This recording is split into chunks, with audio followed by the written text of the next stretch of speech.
Hi, my name's Tom. You'll hear from me at the end of every podcast. I'm going to talk about some of the language that you heard and talk about ways to help you learn English. Today, I want to talk about verbs. You probably know that most verbs in English are regular. That means that the forms are very easy to remember. For all regular verbs, we make the past form in the same way. We add ed, or just d if the verb already ends in e. For example, the verb look. The verb is look, and to make the past form, we just add ed. Looked. And the verb like. It already ends in e, so we just add d to make the past. Liked. So far, so good. But the bad news is that a lot of the most common English verbs, verbs that you need to use all the time, are irregular. This means that they don't follow the same rule. Have is an irregular verb. You already know that the past of have isn't halved, it's had. But there are a lot more of them. Listen to part of Carolina's conversation with her new flatmates. Can you hear the 3 different forms of the verb fly? Did you fly to Newcastle? No, I got the train to Newcastle. I flew to London, to Heathrow. Oh, okay. Where are you from? I'm from Venezuela. Really? Wow. Have you flown from Venezuela today? You must be exhausted. Did you hear the 3 forms? They were fly, flew, and flown. If you use a course book or have a grammar book to study, it probably has a list of irregular verbs, and the list is organised in 3 columns. If you look for the verb fly, you will see fly in the first column, flew in the second column, and flown in the third. Listen again. Did you fly to Newcastle? No, I got the train to Newcastle. I flew to London, to Heathrow. Fly is the base form of the verb. Some people call it the infinitive. We use it in lots of different ways. For example, we use it with going to talk about the future. He's going to fly to London next week. We use it with do and did to make questions. Did you fly to Newcastle?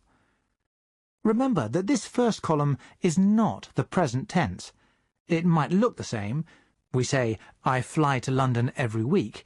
But remember that we say he or she flies.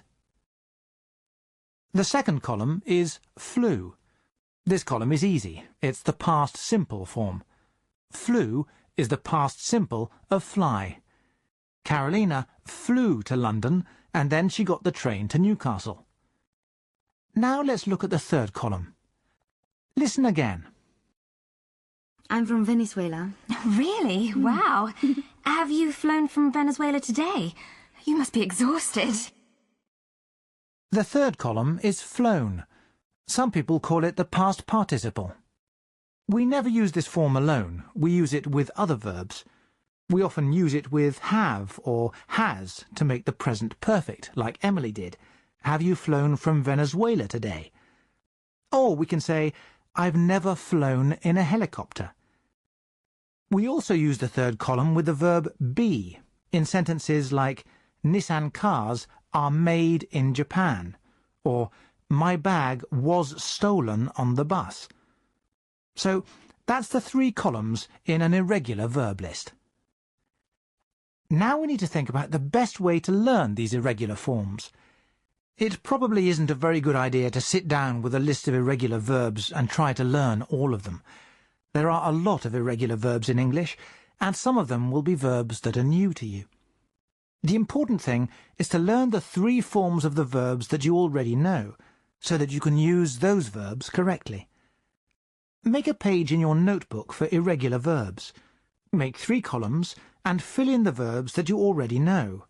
Verbs like make, do, meet, have, and go, for example. Then write a sentence with each form as an example. Example sentences will help you to remember the forms.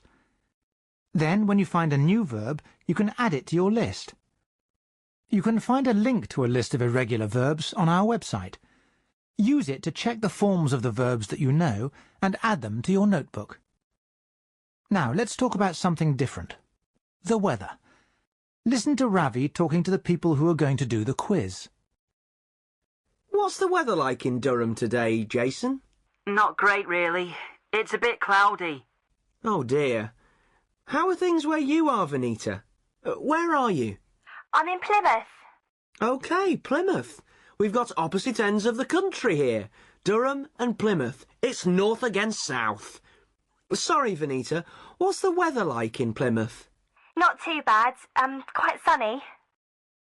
Now, some people say that the British talk about the weather all the time. Well, we don't talk about it all the time, but it is true that we talk about it a lot.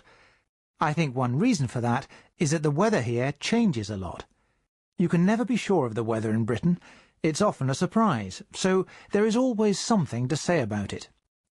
But we don't often have long conversations about the weather. It's a very useful way of starting a conversation with someone, especially someone that you don't know very well, in a shop, for example. You can say, "Nice weather, isn't it?" Or, "What terrible weather we're having."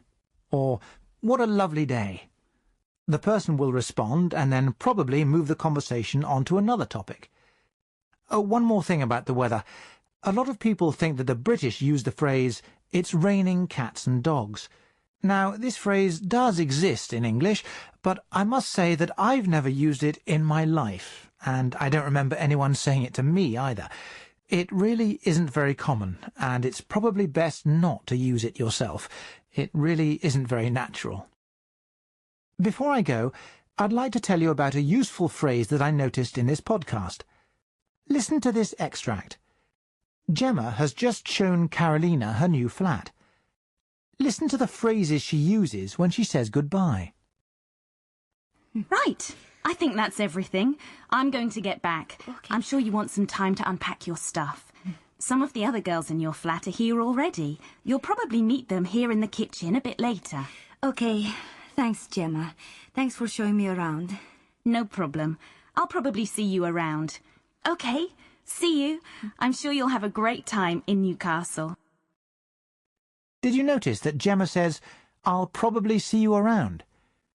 Gemma hasn't made any arrangements to see Carolina again, and they aren't doing the same course, but because they both study at the same university, they might meet one day in the cafe or in a corridor. So she says, "I'll probably see you around." Try to use "I'll probably see you around" when you say goodbye to someone this week. OK, that's all from me today. I'll talk to you all again on the next podcast.